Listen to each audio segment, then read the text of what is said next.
My brother broke my ribs. MOM hushed me. Don't say a word, he's got a future. But the doctor didn't hesitate. She noticed the bruises met my eyes and said, "You're safe now." Then she reached for the phone. I'm 25 years old, and I can still feel the ache in my chest where my brother, Kyle, broke my ribs. It happened during what should have been a simple family dinner, and the physical pain, that was excruciating. But honestly, nothing compared to hearing my own parents tell me to keep quiet about it. They cared more about protecting Kyle's reputation than my broken bones. But then, a doctor I'd never met before that day refused to be complicit in their cover-up. And her decision? It changed everything. Before I dive into this story, let me know where you're watching from in the comments. And if you've ever had to stand up against family injustice, hit that subscribe button. Trust me, you are absolutely not alone. Growing up in Oak Ridge, Michigan, it wasn't exactly the picture-perfect childhood you see in commercials. Our town was small, a place where everyone knew everyone else's business, and appearances mattered more than almost anything else. That became the foundation of my family's values, though I wouldn't truly realize it until much later. There were 4 of us, me, my older brother Kyle, and our parents, Thomas and Natalie Harris. From the outside, we looked like the ideal American family. My father built a successful real estate company from scratch. My mother was deeply involved in local charities and social clubs. We lived in a sprawling colonial house in the most prestigious neighborhood, went to church every Sunday, took family vacations twice a year, and our Christmas cards were professional photo shoots Mom spent weeks planning. But inside our home, the reality was very different, especially when it came to Kyle. He's 3 years older than me, 28 now, and from my earliest memories, he had what my parents called a bit of a temper. This bit of a temper meant that when we were kids, he'd frequently destroy my toys when he was angry.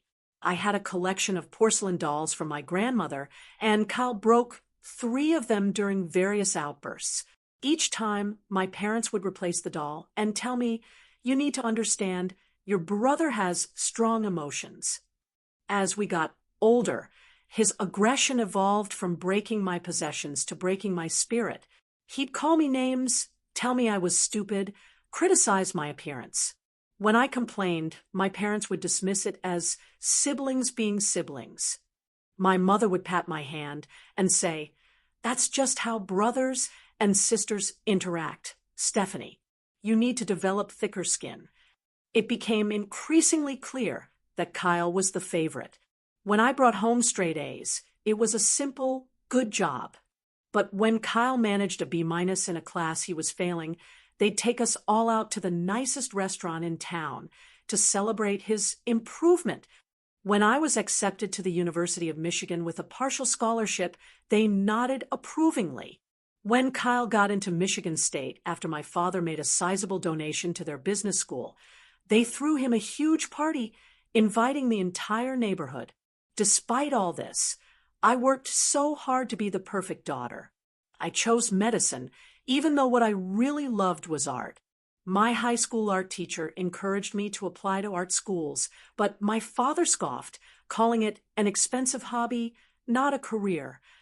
So I put away my paintbrushes and picked up textbooks.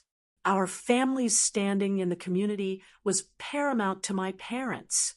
My father's business relied heavily on his reputation. My mother was president of the Garden Club, organized the annual charity gala. We weren't just residents, we were pillars of the community. The pressure to maintain this image was constant, suffocating. If I ever complained about Kyle, my mother would quickly remind me, "We don't air our dirty laundry in public, Stephanie. People look up to the Harris family." My father was more direct. "Your brother will take over the business someday. Nothing can tarnish his reputation." My feelings toward my family were a complex tangle of love, resentment, duty, and longing for approval. I loved them, Of course, they were my family. But as I grew older, I began to recognize the toxicity of our dynamic. Still, years of conditioning made it difficult to trust my own perceptions. Whenever I felt mistreated, a voice in my head, suspiciously like my mother's, would whisper that I was being too sensitive or selfish. After completing my medical degree, I did my residency in Chicago, which gave me 2 blessed years away from Oak Ridge and my family. That distance provided clarity. With the help of a therapist, though I told my parents it was just a stress management counselor, I started to understand that my family's behavior wasn't normal or healthy. But then my residency ended, and an opportunity came up to join a medical practice back in Oak Ridge. Despite my misgivings, I took it. Rationally, the position offered loan forgiveness for my considerable medical school debt. Emotionally, I was still seeking my family's approval, harboring hope that our relationship could improve. When I moved back 3 months ago, there were early warning signs that nothing had changed. At my welcome home dinner, Kyle monopolized the conversation. When I tried to share an interesting case from my residency, my mother cut me off to ask if I'd met any suitable young men in Chicago. I noticed these red flags, but I chose to ignore them, telling myself things would be different now that I was an adult with a career. I was wrong. So wrong.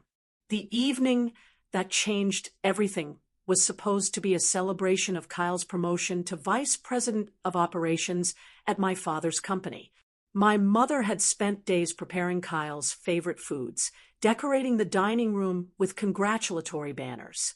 I arrived early, trying to help, hoping to feel included. I'd even picked up a bottle of Kyle's favorite whiskey as a gift, stretching my budget that month. I just wanted this evening to go well. I wanted to believe we could be a normal, loving family now. The evening started pleasantly enough. My father opened an expensive bottle of wine. My mother served her famous beef Wellington. Kyle seemed in good spirits, accepting compliments with his characteristic confidence that bordered on arrogance. He was already on his 2nd glass of whiskey by the time we sat down, but that wasn't unusual. To Kyle, my father toasted, following in my footsteps and exceeding even my expectations. Harris Development will be in good hands with you at the helm someday. We all clinked glasses. I offered my own congratulations. The company's lucky to have you, Kyle. Your clients at the Riverside project seem really happy with your work. Kyle nodded appreciatively. Damn right they are. I turned that project around after Jackson nearly tanked it. The conversation flowed smoothly. My mother asked about my new position, though her interest felt perfunctory. Kyle was already on his 3rd whiskey when he started talking about his girlfriend, Megan, whom he'd been dating for about 6 months. We're talking about moving in together, he announced. Her lease is up next month, and it doesn't make sense to renew when she spends most nights at my place anyway. That's wonderful, dear, my mother said, though I noticed a slight tightening around her eyes. She was traditional. Megan's great, I said, genuinely meaning it. I'd met her a few times. She was intelligent and kind. She mentioned last time I saw her that she's hoping we'll come to her family's lake house this summer. Kyle's expression darkened. When did you talk to Megan? We ran into each other at the grocery store last week. I explained. We chatted for a few minutes. She's really nice. What else did she say? Kyle's tone had an edge now. I shrugged, not understanding his sudden shift in mood. Nothing much. She mentioned something about your dad's fishing boat needing repairs before you visit. She should keep her mouth shut about my family. Kyle snapped, cutting me off. The table fell silent. My mother looked down at her plate. My father cleared his throat uncomfortably. Kyle, I said carefully. She didn't say anything bad. She was just making conversation. Last month, she had the nerve to say, "Our family is intense," after Sunday dinner. Kyle said, his voice rising. Like her family is so perfect, with her alcoholic uncle and shoplifting sister. I'm sure she didn't mean anything by it. My mother interjected, trying to diffuse the situation. But Kyle wasn't listening. The alcohol had lowered his inhibitions, and he was fixating on perceived criticism. And now she's talking about us to you, behind my back. It wasn't like that at all. I protested. It was just friendly conversation, right? Kyle scoffed. Always so perfect, aren't you, Stephanie?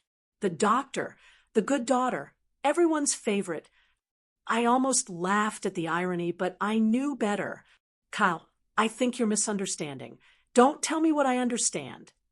He slammed his glass down, whiskey sloshing onto the white tablecloth. My mother flinched, but said nothing. My father finally spoke up. Son, let's dial it back. This is supposed to be a celebration. Kyle stood up abruptly, his chair scraping loudly. I need some air. He stormed out towards the kitchen. After an uncomfortable silence, my mother suggested we move to dessert.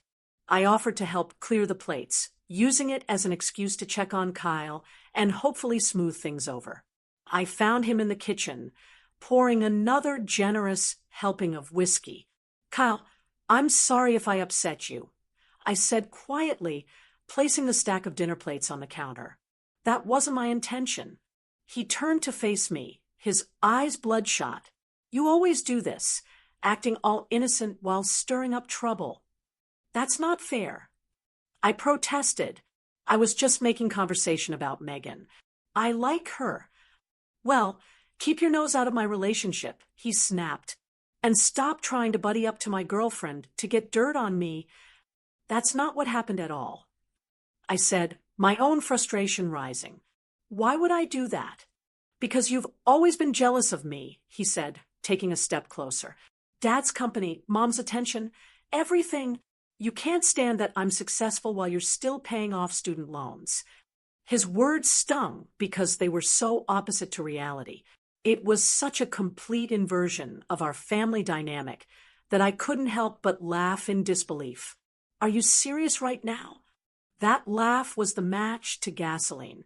Kyle's face contorted with rage. Don't you dare laugh at me. Before I could react, he shoved me hard. I stumbled backward, the small of my back hitting the sharp corner of the granite kitchen island. The impact knocked the wind out of me, and I felt a sickening crack in my rib cage. Pain exploded through my torso as I crumpled to the floor, gasping for breath. The commotion brought my parents running into the kitchen. My mother screamed when she saw me on the floor. My father froze in the doorway. What happened? My mother demanded, looking between Kyle and me. She fell. Kyle said immediately. She tripped. I couldn't speak through the pain, could barely breathe. Each attempt to inhale sent jagged shards of agony through my chest. My mother knelt beside me. Stephanie, can you get up, honey? My father finally moved, pulling Kyle away. What did you do? I heard him hiss. Nothing. She's faking it. Kyle insisted, though the slight tremor in his voice betrayed that even he knew that wasn't true. With my mother's help, I managed to sit up, though the movement made me cry out. He pushed me. I finally gasped.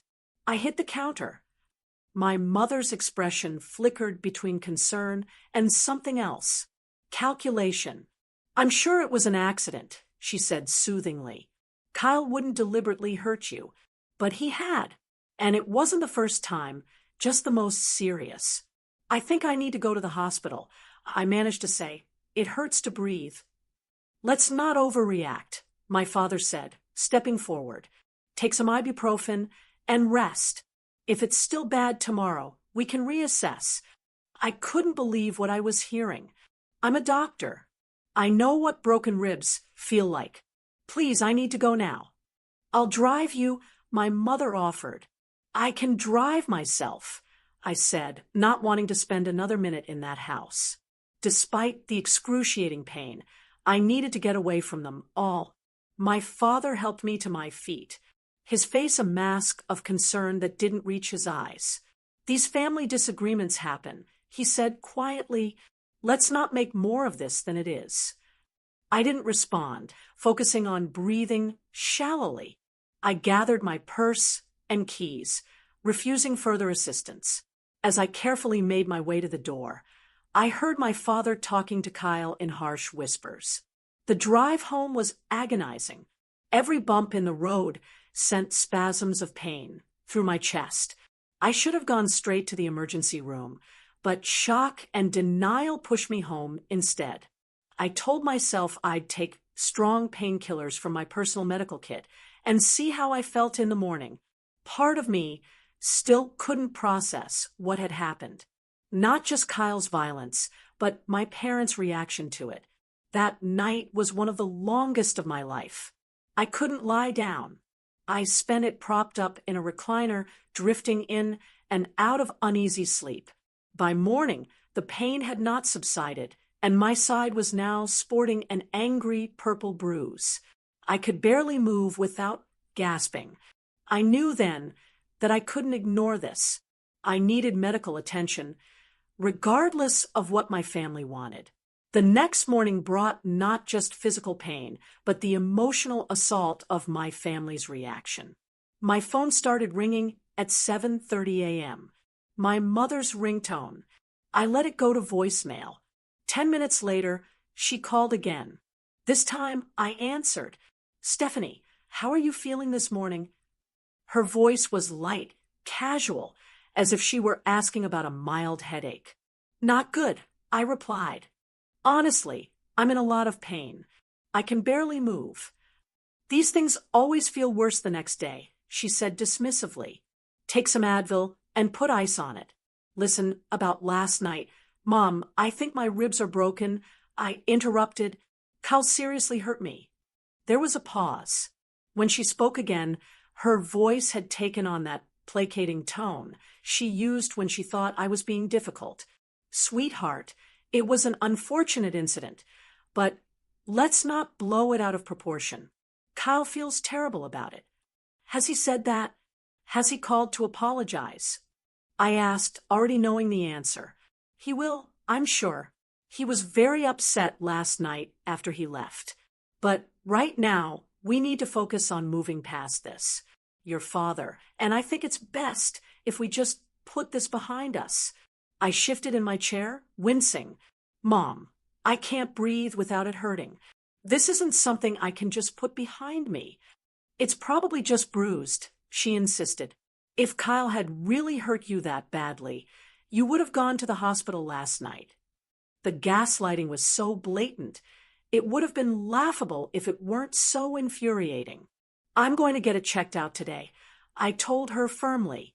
"Stephanie," her voice took on a warning tone, "I think it's best if we keep this within the family. There's no need to involve outsiders in what was clearly just a momentary loss of temper." "Outsiders?" "Mom, I'm talking about seeing a doctor for a medical injury." "You know what I mean," she said impatiently. "Questions will be asked. Forms will need to be filled out. Things get put on record. Are you seriously asking me not to seek medical attention because it might reflect badly on Kyle?" I couldn't keep the incredulity from my voice. "I'm asking you to think about the consequences." She replied, "Your father's business depends on our reputation in this community. Kyle is positioned to take over eventually. A misunderstanding like this could have lasting repercussions." "A misunderstanding?" I echoed. He shoved me into a counter and broke my ribs. "That's not a misunderstanding. That's assault." "Don't use that word," she hissed. "Your brother would never assault you. He had too much to drink, and there was an accident. These things happen in families, Stephanie." Before I could respond, I heard my father's voice in the background asking for the phone. After a moment, he came on the line. "Stephanie," he said, his business voice in full effect. "How are you feeling?" "Like Kyle broke my ribs," I replied bluntly. He sighed heavily. "Your mother tells me you're thinking of going to the doctor. I think that's premature. Give it a day or two to see if it improves." "Dad, I am a doctor." I know what broken ribs feel like. Then you also know there's not much they can do for ribs anyway, he countered. They'll just tell you to rest and take pain medication, which you can do at home. He wasn't entirely wrong, but that wasn't the point. I need an X-ray to make sure there's no displacement that could puncture a lung. And if you go in, what exactly are you planning to tell them about how this happened? His tone made it clear this was the real issue. The truth, I said simply. There was a long pause. Stephanie, I want you to think very carefully about what you're doing. Kyle has worked incredibly hard to get where he is. His future at the company, his reputation in the community. These aren't things to jeopardize over a momentary lapse in judgment. So, his future matters, but my broken ribs don't. Don't twist my words. He said sharply, of course, I care about your health, but there are broader considerations here. Kyle made a mistake, yes, but he doesn't deserve to have his life ruined over it. The conversation continued in this vein for another 10 minutes. My father alternated between minimizing my injury and emphasizing the potential consequences for Kyle and the family's reputation. By the time we hung up, his message was crystal clear. My pain and health were secondary to protecting Kyle and the family image. Less than an hour later, my phone pinged with a text from my mother, sending a little something to help you feel better. Love you. By noon, a delivery person arrived with an elaborate gift basket containing pain relievers, a heating pad, luxury bath products, and my favorite chocolates.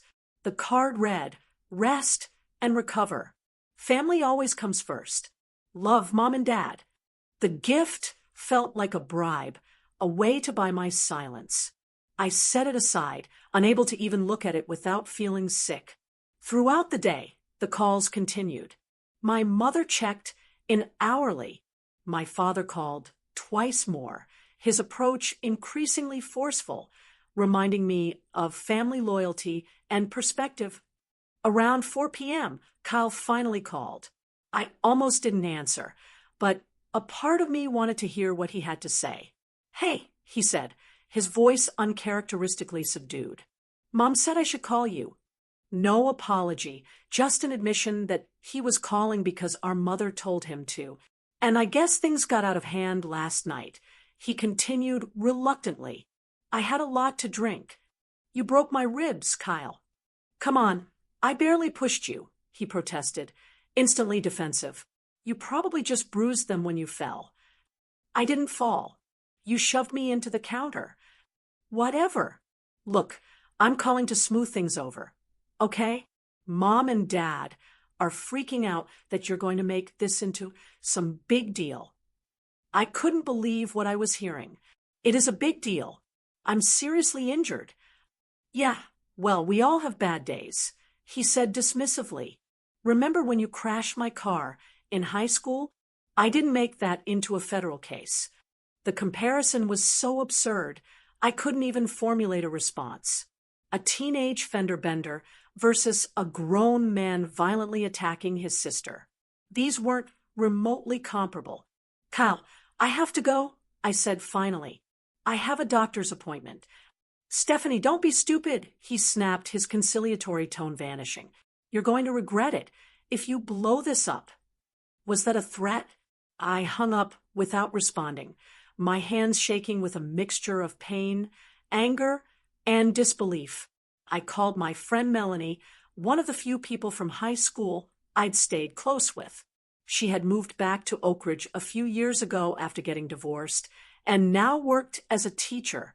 When I told her what happened, her reaction was everything my family should have been.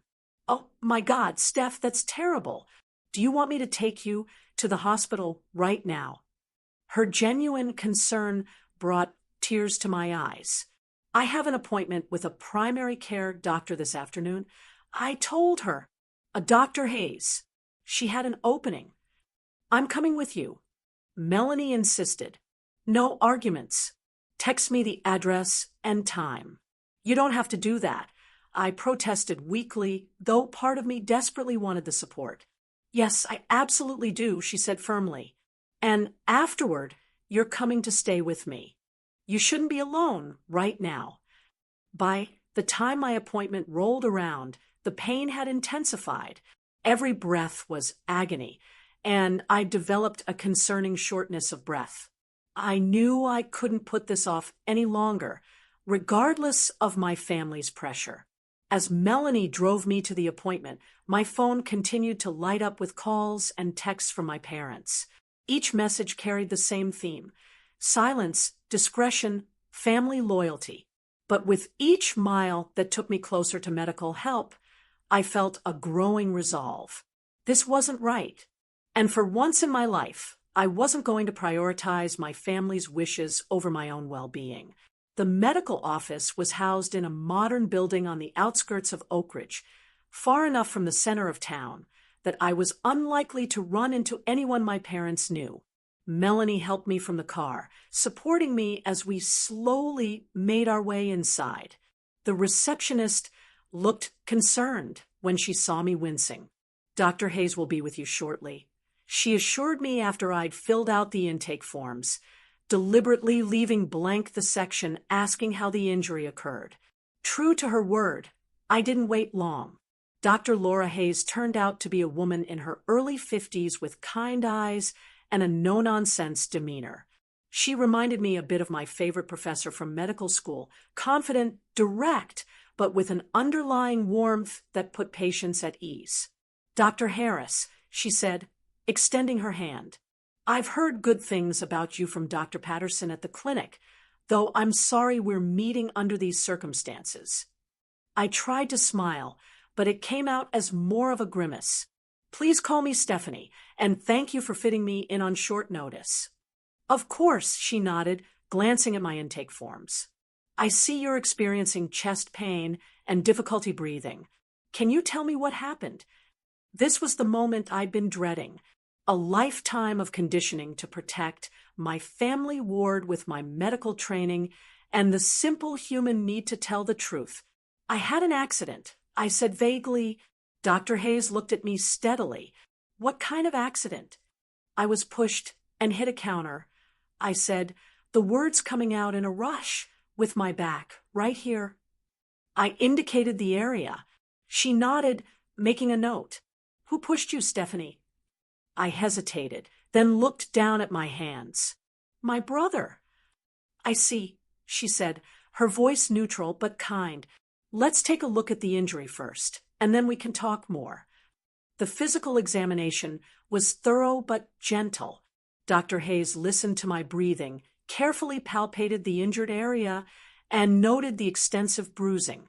Her face remained professional, but I could see the concern in her eyes. "I'd like to get some x-rays," she said.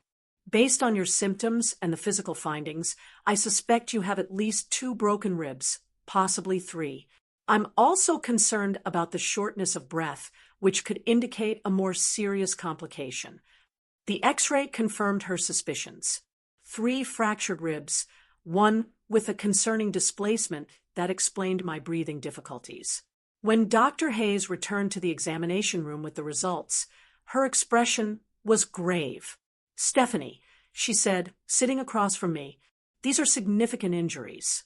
The displacement of your 7th rib could potentially cause a pneumothorax, a collapsed lung, if not properly monitored and treated. I'm going to prescribe appropriate pain medication and give you specific care instructions, but I need to ask you some more questions about how this happened." I nodded, a lump forming in my throat. "You said your brother pushed you," she continued gently. "Was this an accident during play, or was it deliberate?" "It was deliberate," I admitted, my voice barely above a whisper. "He was angry. He'd been drinking. Has anything like this happened before?" I thought about all the times Kyle had accidentally hurt me growing up. The shoves that were too hard to be playful. The arm grabs that left fingerprint bruises. The times he'd thrown things at me in anger. "Not this seriously," I said finally, "but yes, he has a history of being physical when he's angry." Dr. Hayes nodded, her expression compassionate but serious.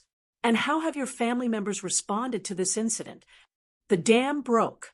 Perhaps it was the pain medication beginning to take effect, or the simple relief of finally talking to someone who seemed genuinely concerned. But I found myself telling Dr. Hayes everything. Kyle's attack, my parents' dismissive response, their pressure to keep quiet, their prioritization of the family's reputation over my well-being.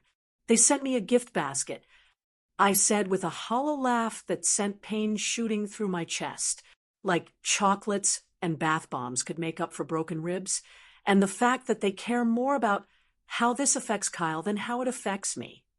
Dr. Hayes listened without interruption. When I finally fell silent, she put down her pen and looked at me directly. Stephanie, as a medical professional, I want to be completely transparent with you about my obligations here. What you've described is a case of domestic violence, and in my position, I am a mandatory reporter. My heart sank. What does that mean exactly? It means that I am legally required to report incidents of suspected abuse to the appropriate authorities, she explained gently. In this case, that would mean filing a report with the police. Panic flared in my chest, competing with the pain from my ribs. No, you can't do that. My family would. I trailed off, realizing how telling my immediate response was. Be angry, cut you off, continue to prioritize your brother's reputation over your safety? Dr. Hayes prompted softly. Put like that. It sounded so clear-cut, but decades of family dynamics aren't easily dismissed. You don't understand. I protested weakly. It's complicated. I understand better than you might think, Dr. Hayes said, surprising me. When I was in my 20s, my father broke my arm during an argument. My mother begged me to tell the doctors I fell down the stairs, and I did, because I didn't want to tear our family apart. Her candor caught me off guard. What happened? 2 years later, he put my mother in the hospital with a concussion and a broken jaw. She said simply, I've spent the last 30 years wondering if I could have prevented that by speaking up the first time. Her words hit me like a physical blow. Was I enabling Kyle's behavior by staying silent? Would he escalate, hurting someone else? Perhaps Megan, or eventually his own children? I understand this is difficult, Dr. Hayes continued. Family loyalty is deeply ingrained, and the fear of consequences is real. But I want you to consider something. If one of your patients came to you with these exact injuries and this exact story, what would you advise them to do? I knew the answer immediately. As a doctor, I would urge them to report it, to prioritize their safety, to recognize the signs of an abusive relationship. But applying that standard to myself felt impossible. What exactly would happen? I asked finally. Dr. Hayes explained the process clearly. A report would be filed. The police would likely want to interview me. I would have the option to press charges against Kyle, though the prosecutor could potentially proceed even without my cooperation based on the medical evidence. There would be documentation of the incident regardless. I'm not going to pretend this will be easy, she said. Honestly, based on what you've told me about your family, there will likely be significant pushback. But I also want you to know that there are resources available to help you through this process. I can connect you with a victim advocate who can explain your options and support you every step of the way. I sat in silence for a long moment, weighing my options. The thought of going against my family filled me with dread. But the alternative, pretending this never happened, allowing Kyle's behavior to go unchecked, sacrificing my own well-being for the family image, suddenly seemed untenable. Okay, I said, finally, my voice steadier than I expected. Do what you need to do, doctor. Hayes reached out and gently squeezed my hand. For what it's worth, I think you're making the right decision. Not the easy one, but the right one. She spent the next 20 minutes outlining a treatment plan for my physical injuries, explaining the warning signs I should watch for, and scheduling a follow-up appointment. Before I left, she also provided contact information for a domestic violence counselor named Jessica and a support group for family abuse survivors. One last thing, Dr. Hayes said as I was preparing to leave. Do you have a safe place to stay? I'm concerned about potential retaliation once your family learns about the report. I nodded. My friend Melanie offered to let me stay with her. Good. Take her up on that offer, Dr. Hayes advised. And if you ever feel unsafe or need immediate medical attention, don't hesitate to go to the emergency room or call 911. As Melanie drove me to her house afterward, I felt a strange mixture of terror and relief. I had no idea what would happen next, but for the first time in my life, I had chosen my own well-being over my family's expectations. It was terrifying, but it also felt like the first breath of truly fresh air I'd taken in years. Painful, though that breath was with my broken ribs. The repercussions began sooner than I expected. I had barely settled into Melanie's guest room when my phone exploded with notifications. The local police department had contacted my parents and Kyle for their side of the story, and they were livid. My father's voicemail was coldly furious. "Stephanie, call me immediately. I cannot believe you would do this to your brother. To this family. We raised you better than this." My mother's message was tearful. "How could you, Stephanie? After everything we've done for you, Kyle is devastated. The police came to his workplace. Do you have any idea what this could do to his career? To our standing in the community?" Kyle's text was more direct. "Thanks for nothing. Be asterisk, asterisk, asterisk, asterisk. Hope you're happy now that you've ruined everything."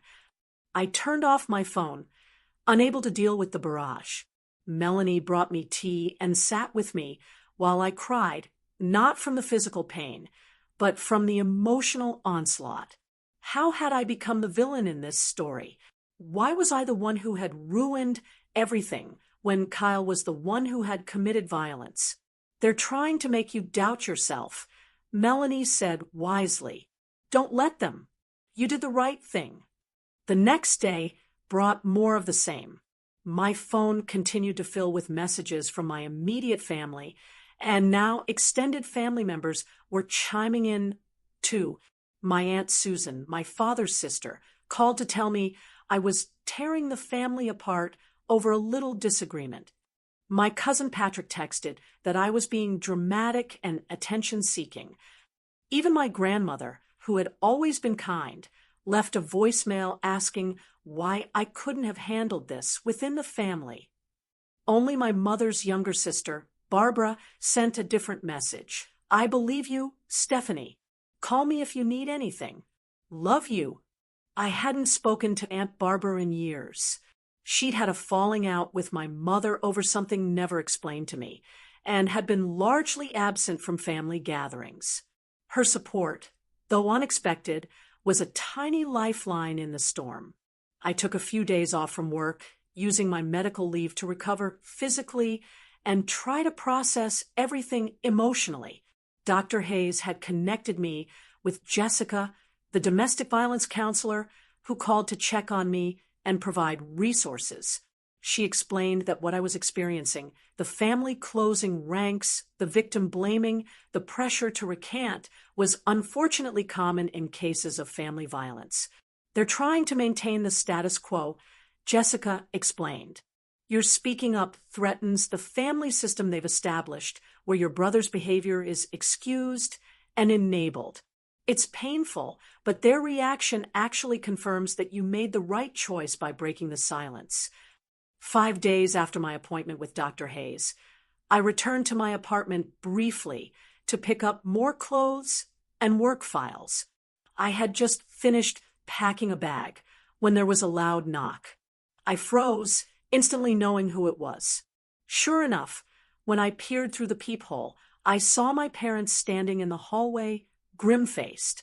I considered not answering, but I knew this confrontation was inevitable. Better to have it on my territory than theirs. I opened the door, but didn't invite them in. "We need to talk. my father said without preamble. I'm busy right now, I replied, trying to keep my voice steady.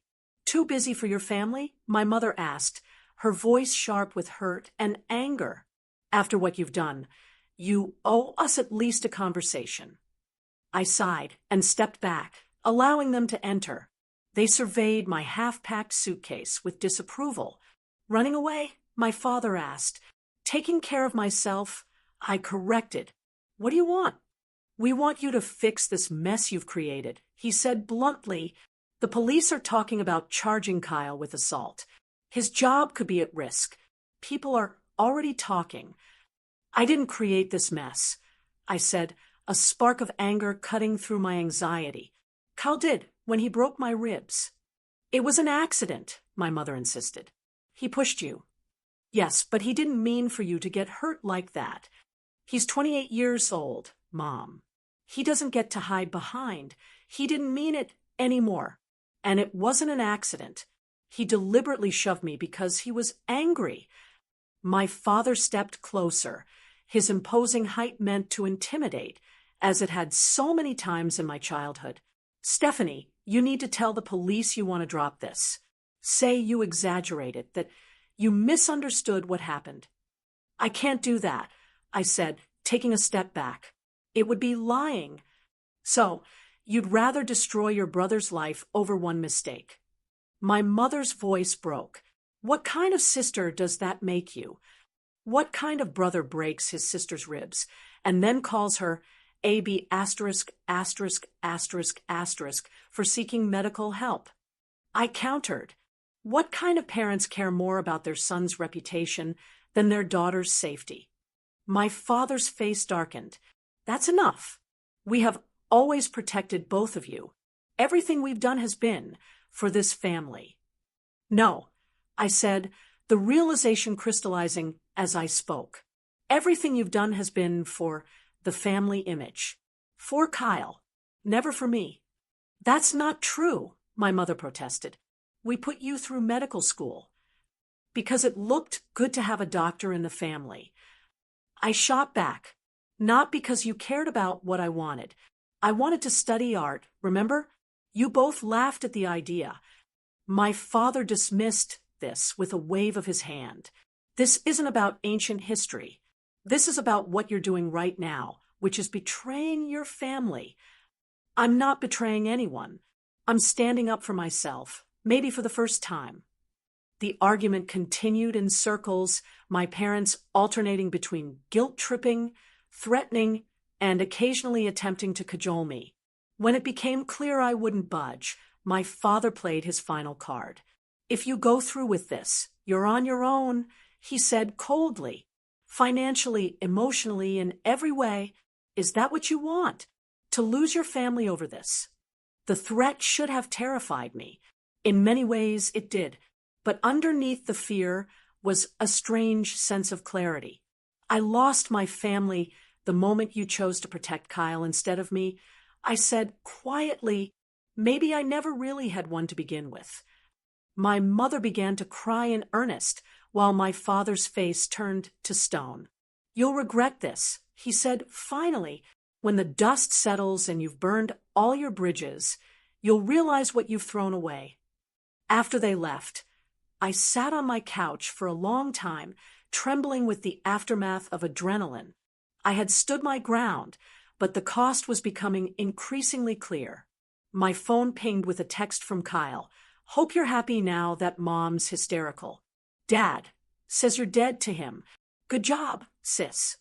The harassment didn't stop there. Over the next few days, Kyle escalated his campaign. He posted vague but pointed comments on social media about family traitors and attention-seeking liars. He contacted mutual friends to give them his side of the story, painting me as unstable and vindictive. Most disturbingly, he began spreading rumors at the hospital where I worked, telling people I had fabricated the abuse allegations because I was jealous of his success. Some friends distanced themselves, uncomfortable. Colleagues gave me strange looks. Even Melanie, supportive as she was, seemed overwhelmed. I had no idea your family would react like this, she admitted one evening. I mean, I knew they were kind of intense, but this is next level. I nodded, understanding her discomfort. You don't have to keep letting me stay here if it's too much. I can find somewhere else. Don't be ridiculous, she said firmly. I'm not abandoning you. I'm just saying it's a lot, but we'll get through it. Her loyalty meant everything, especially as others fell away. My circle was shrinking rapidly. Work became increasingly stressful as I dealt with the whispers and Kyle's smear campaign. The final blow came in the form of an ultimatum delivered via my father's attorney. If I didn't recant my statement to the police and the medical report within 48 hours, my parents would: 1. Cut off any remaining financial support, including student loan payments. 2. Remove me from the family trust. And 3. Publicly disown me as their daughter.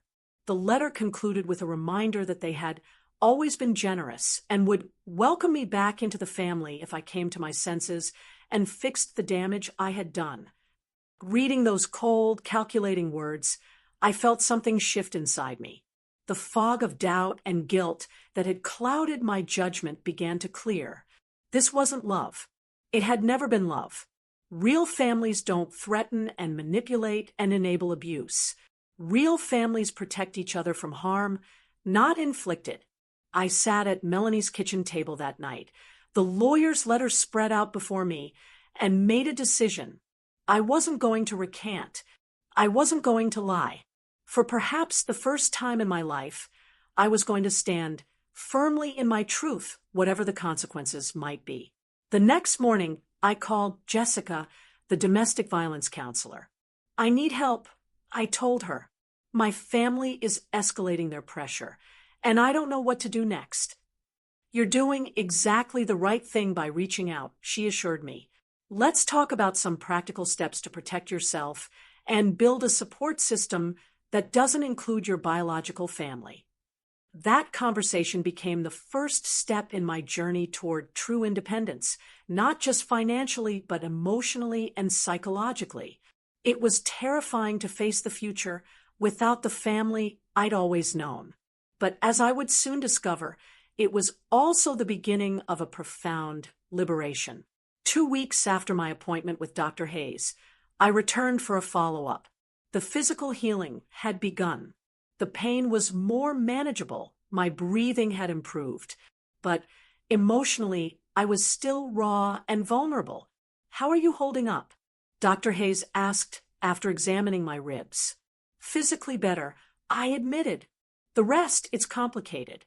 She nodded. Family trauma usually is. Have you been in touch with Jessica? Yes, she's been incredibly helpful.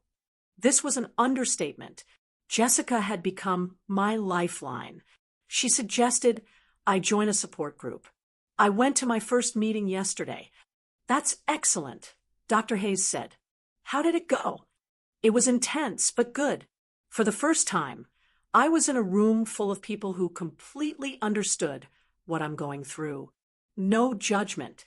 No questions about why I didn't just work it out with my family. Dr. Hayes smiled. That kind of validation can be incredibly healing. I still remember my first support group meeting after my own experience. It was like finally being able to breathe after holding my breath for years. Exactly. I agreed. One woman there, Alicia, had a similar experience with her older sister. Her parents also chose the abuser over her. Hearing her story made me feel less alone, less crazy for standing my ground. You're definitely not crazy, Dr. Hayes assured me. What you're doing takes tremendous courage. Not many people have the strength to break generational patterns of abuse and enablement. Our conversation shifted to my recovery and plans for returning to work. Before I left, Dr. Hayes handed me a card. I don't normally do this with patients, but given the circumstances, I want you to have my personal cell number. If you ever need medical advice or just someone to talk to who understands, please don't hesitate to call. Her kindness brought tears to my eyes. Thank you for everything. I don't know what I would have done if I'd seen a different doctor that day. You would have found your way, she said confidently. You're stronger than you realize, Stephanie. With Jessica's guidance, I began building a support network outside my biological family. Melanie remained steadfast, offering not just her guest room, but her unwavering belief in me. Alicia from the support group became a friend, our shared experiences creating an instant bond. And to my surprise, my Aunt Barbara reached out again. I've been wanting to reconnect with you for years, she told me when we met for coffee. Your mother made it difficult. After our falling out, she essentially blocked my access to you and Kyle. What was the falling out about? I asked, realizing I'd never known the real story. Barbara sighed. I confronted your father about his favoritism toward Kyle and the way they both enabled his behavior. This was after I saw Kyle push you at a family barbecue when you were about 14. You fell and scraped your hands badly. Do you remember? I did remember. Kyle had been angry because I'd beaten him at a lawn game. My parents had laughed it off as siblings being competitive. Your mother accused me of trying to cause trouble in the family, Barbara continued. Said I was jealous because I didn't have children of my own. After that, I was gradually excluded. But I always worried about you. Having Barbara back in my life was like discovering a piece of myself I hadn't known was missing. She was the family I needed. Supportive, honest, protective in ways my parents never had been. Alongside these personal connections, I took practical steps to secure my independence. I changed the locks on my apartment, installed a security system, and set up cameras. I consulted with a lawyer about being removed from the family trust. I opened new bank accounts. Small steps, but each one made me feel more secure, more in control. Jessica also connected me with resources to understand the psychological patterns that had shaped my family. I devoured books on toxic family systems, narcissistic parents, and the psychology of scapegoating. The more I learned, the clearer my situation became. Kyle was the golden child, perpetually excused and elevated. I was the scapegoat, expected to absorb blame and prioritize everyone else's needs. This education was both painful and liberating. Painful to recognize how deeply dysfunctional my family was, but liberating to understand that it wasn't my fault. I hadn't caused the abuse by being too sensitive or difficult. It was real, and I had every right to protect myself. The most challenging aspect of this new knowledge was learning to set and maintain boundaries. My entire life had been built around accommodating my family's demands. Standing firm in the face of their pressure went against decades of conditioning. Think of boundary setting as a muscle, Jessica advised. It's weak at first because you've never been allowed to use it, but each time you hold your ground, it gets stronger. I practiced small acts daily, not answering every call or text immediately, refusing to engage when they tried to guilt or manipulate me, correcting misinformation when mutual acquaintances repeated Kyle's version. Each tiny act of self-advocacy built my confidence for the bigger confrontations.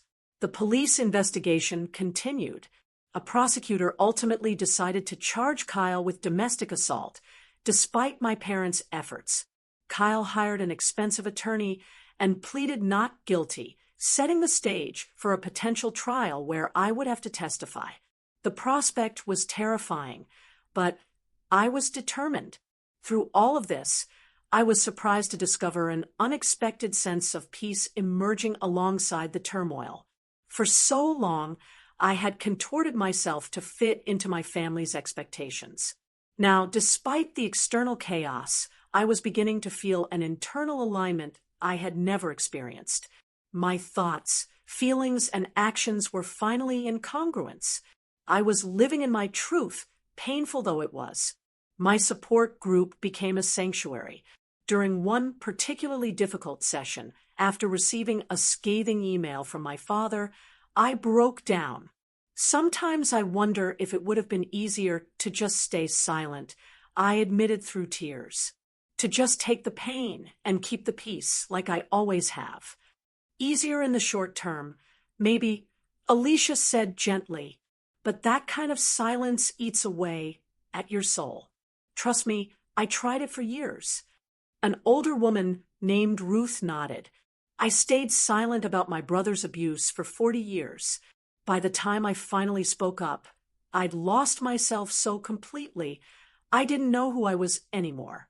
You're doing the hard work now, but you're saving yourself decades of invisible pain. Their words stayed with me, a talisman against the doubt. I was breaking a cycle that could have continued for generations.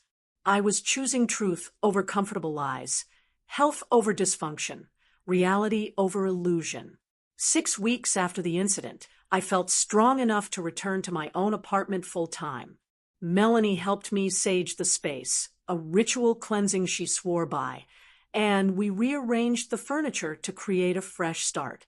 My parents' gift basket had long since been donated to a women's shelter. That night, alone in my own space for the first time since everything had happened, I took out my watercolors and used since college and began to paint. The image that emerged wasn't planned. A small bird with a broken wing, but surrounded by light beginning to heal. As I lost myself in the creative process, I felt something shifting, opening, releasing within me. I was not just surviving this ordeal. In some profound way, I was being transformed by it. 6 months passed, bringing changes I could never have anticipated. The physical healing was complete. My ribs had mended without complications, leaving only the faintest ache to remind me of the injury. The emotional healing was an ongoing process, but one marked by remarkable progress. I had moved to a different neighborhood, a small but significant act of reclaiming my independence. My new apartment was brighter, with a spare bedroom converted into an art studio. Paintings lined the walls, evidence of my rekindled passion. Throughout these months, my family situation had evolved in painful but necessary ways. After multiple attempts at reconciliation on their terms, which always involved me recanting my exaggerated version of events and apologizing to Kyle, I had requested a meeting with clear conditions. It would take place on neutral ground, with a family counselor present, and with the understanding that I would not be gaslit or pressured. Surprisingly, they agreed. Perhaps they thought they could still convince me, or maybe they were feeling the social consequences of our estrangement in a community where appearances mattered so much. The meeting took place at the counselor's office on a crisp fall afternoon. My parents arrived dressed immaculately, as if for church, their expressions a careful blend of concern and restraint. Kyle came separately, his usual confidence dimmed somewhat by the pending legal case against him. The counselor, Dr. Morgan, established ground rules. No interrupting, no name-calling, using I statements. My parents nodded agreeably, though I could sense their impatience.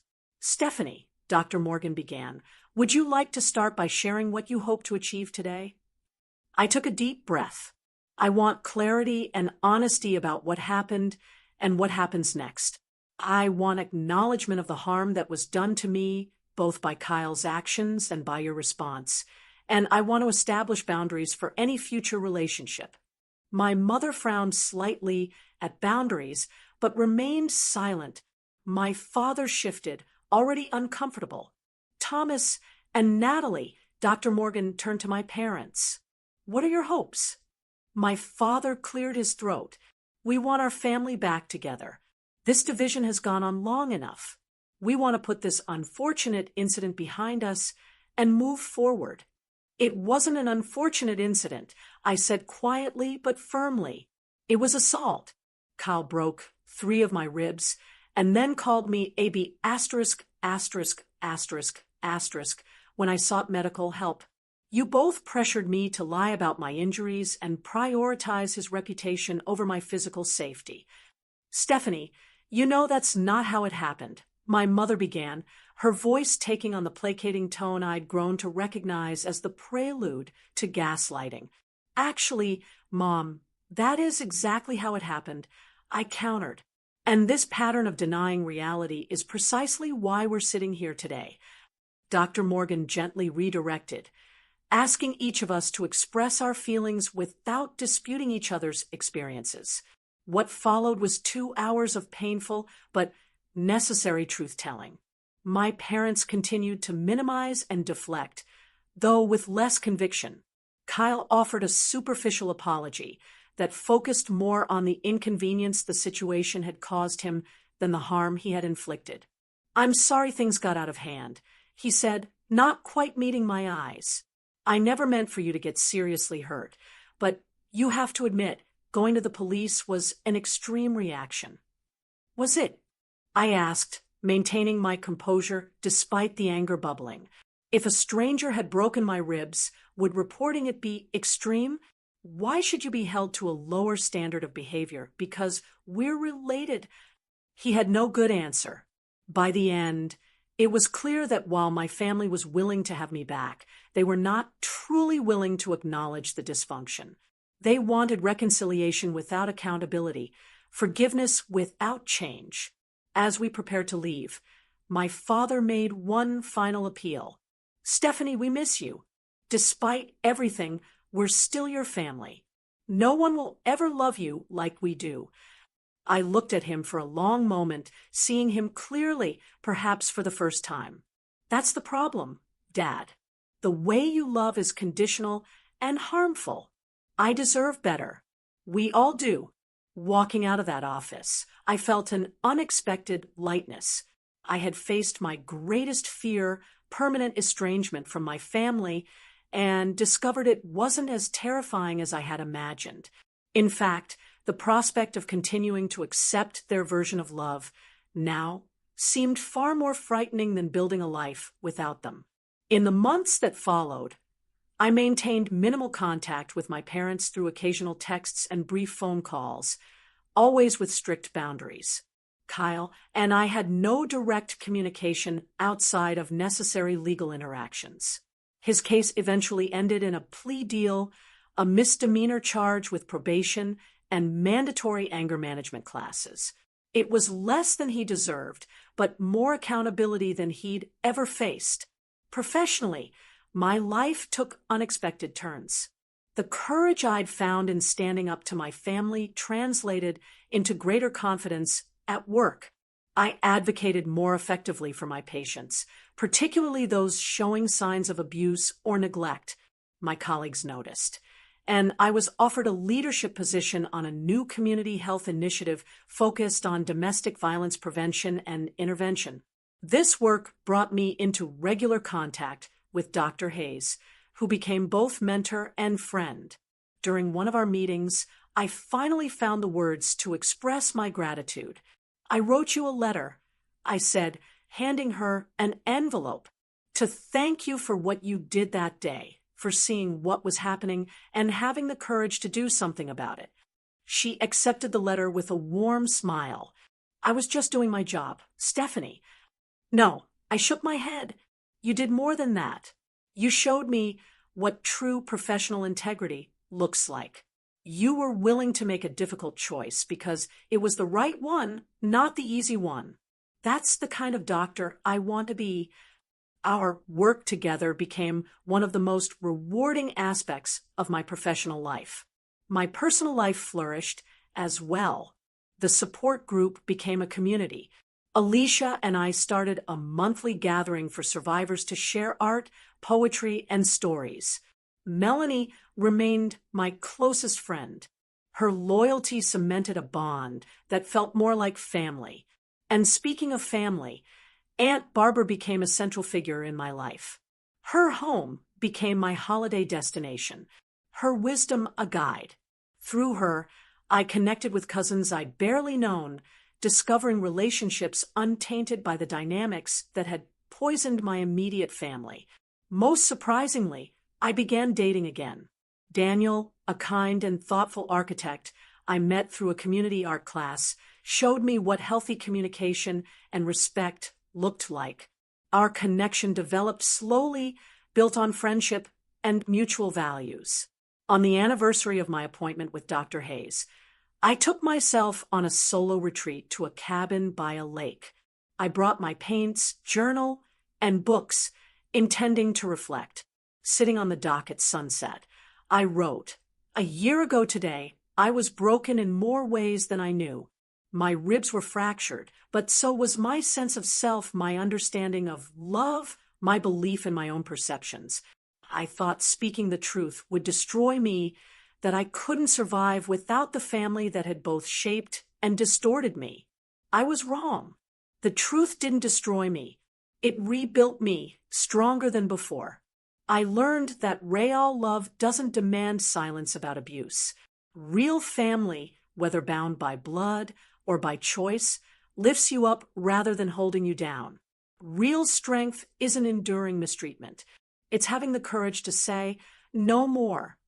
I don't know what the future holds. The relationship with my parents remains complicated and limited, Kyle, and I may never reconcile. There are still days of grief and doubt.